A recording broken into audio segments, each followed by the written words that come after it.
పద్మాదేవి రెడ్డి మెదక్ అసెంబ్లీకి ఎమ్మెల్యేగా పనిచేస్తున్నారు. ఇంతవరకు కనీసం ఒక 3 నుంచి 4 కిలోమీటర్ల రోడ్డు బాగు చేయలేకపోతుంది. ఫస్ట్ ఈమె రాజీనామా చేయాలి. ముఖ్యంగా ఆమెకు దున్నపోతు మీద వర్షం పడ్డట్టయితుంది. ఇంకా కనీసం పట్టింపు లేకుండా పోయి తుపాకాల ప్రచారం చేస్తుంది. ఈ నియోజకవర్గం చూడమ్మా 3 నుంచి 4 కిలోమీటర్ల తువ్వ చేయలేకపోతున్నావు. ఈసారి మాత్రం నిన్ను ఓడగొట్టడం ఖాయం పక్క. మరియు మీకు ముఖ్యంగా తెలియదు ఏమనగా 7 సంవత్సరాల నుంచి కనీసం ఒక 4 కిలోమీటర్ల తువ్వ చేయలేకపోతున్నావు. ఎమ్మెల్యే ఫస్ట్ రాజీనామా అయ్యిండు. ఫస్ట్ పక్క ఈ ఆందోళనలు పెద్ద చేస్తాం. ముఖ్యంగా అక్కడ మన కింద వెల్కంబోర్డ్ కాడ చూసుకుంటే అక్కడ ఇప్పటికీ 10 మంది పడ్డారు. 2 రోజుల నుంచి భారీ వర్షాలు పడుతున్నాయి. ఇంతవరకు కూడా ఒక ఎమ్మెల్యే వచ్చి నా మెదక్ ఏమైంది ఏముంది పరిస్థితులు ఏముంది అని ఇంత పట్టించుకున్నారంటే మా ఎంపీ అయితే ఎటువంటి మనకు అసలే తెలియదు. నేను చెప్పదలుచుకుంది ఒకటే, పద్మదేవి రెడ్డి గారు మీరు ఈ రోడ్డు పనులు తొందరగా పూర్తి చేయకపోతే మెదక్ ప్రజలు మొత్తం నిన్ను రోడ్లో పూడ్చిపెడతారని మాత్రం సభాముఖంగా చెప్తున్నా.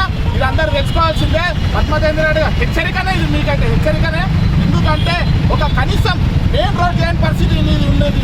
ఎమ్మెల్యే ఎందుకు 7 సార్లు అయినా 7 సంవత్సరాలు పడుతుంది ఇప్పటివరకు ఎమ్మెల్యే. కనీసం రోడ్డు పనులు పూర్తి చేయలేకపోతున్నా. దసరా వస్తుంది, 10 రోజుల దసరా ఉంది. దసరాకు ఊరు నుంచి ప్రజలు మొత్తం వచ్చిన షాపింగ్లు కానీ అవి చేసుకుంటారు. పట్టించుకున్న నాదు లేడు. కలెక్టర్ ఎక్కడ పోయాడో తెలియదు. కలెక్టర్ సస్పెండ్ అని ఇంతవరకు అదనపు కలెక్టర్ ఉన్నాడు. ఇంతవరకు ఇక్కడ ఇది లేదు, చేసింది లేదు. దీనిపై చర్య తీసుకోవాలి పద్మదేవి రెడ్డి గారు. మీకు చెప్తున్నా, మంచి సన్మాన కార్యక్రమం మాత్రం పక్క అవుతుంది. ప్రజలు మొత్తం ఓపిక నశించింది. ఇంతవరకు ఒక రోడ్ కంప్లీట్ చేయండి. ఎందుకు అక్కడ చూస్తే పిట్లంబేర్ చెరువు అట్లనే ఉంది. మినీ టైం పని చేస్తారు. ఉన్న పార్క్ మొత్తం పోయింది. అభివృద్ధి చేసాం. నేను చెప్తున్నా, మీకు సవాల్ చూస్తున్నా. ఇదే చౌరాస్తాలా మీరు ఏం అభివృద్ధి చేసారు చెప్పండి. నేను ఏం చేయలేరో నేను చెప్తా. కాంగ్రెస్ ప్రభుత్వంలో ఏం అభివృద్ధి చేశారు నేను చెప్తా. నువ్వురా, మీకు దమ్ము ఉంటే మీ నాయకులు ఉంటారు కదా, నా కౌంటర్ ఇవ్వమని నేను చెప్తా. ఏం మాట్లాడతారు, ఏం డెవలప్ చేశారని మాట్లాడతారు. మొత్తం పార్టీల అపోజిషన్ ఉన్న వాళ్ళని మొత్తము మనసు ఇచ్చి వాళ్ళని ఎంతకేసుకుంటూ రాదు. మీ దమ్ము ధైర్యం ఉంటే డెవలప్ చేసి చూపెట్టమని నేను చెప్తున్నా. ఈ సభాముఖంగా మీరు తెలియజేసుకుంటే ఒకటే, ప్రెస్ మిత్రులారా, మొన్న చూసా కూడా 6 కౌన్సిలర్లు అక్కడి నుంచి మన టీఆర్ఎస్లకు కలిసేటప్పుడు మీరు చాలా మంచిగా చూపెట్టారు. అది చాలా సంతోషం. ఈ పాత్ర చాలా ఇంపార్టెంట్. పత్రికా మిత్రులు చాలా ఇంపార్టెంట్ ఇక్కడ మ్యాటర్. ఎందుకంటే వాళ్ళు మొత్తం చూపెడుతున్నారు కాబట్టి మాకు చాలా సంతోషకరం. మీరు మా తరఫున ప్రజల తరఫున పోరాడుతున్నారు. ఇక్కడ అధికారులు మాత్రం చేతులు కట్టుకొని ఉంటున్నారు. ఎమ్మెల్యేల దగ్గర చేతులు కట్టుకొని ఉంటున్నారు.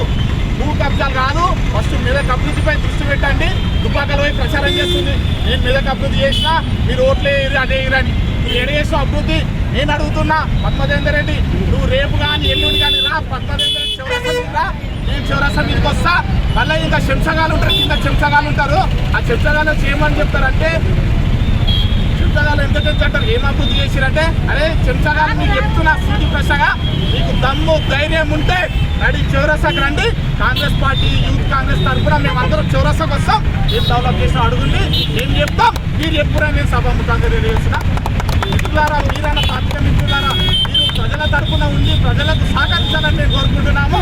జై కాంగ్రెస్, జై కాంగ్రెస్.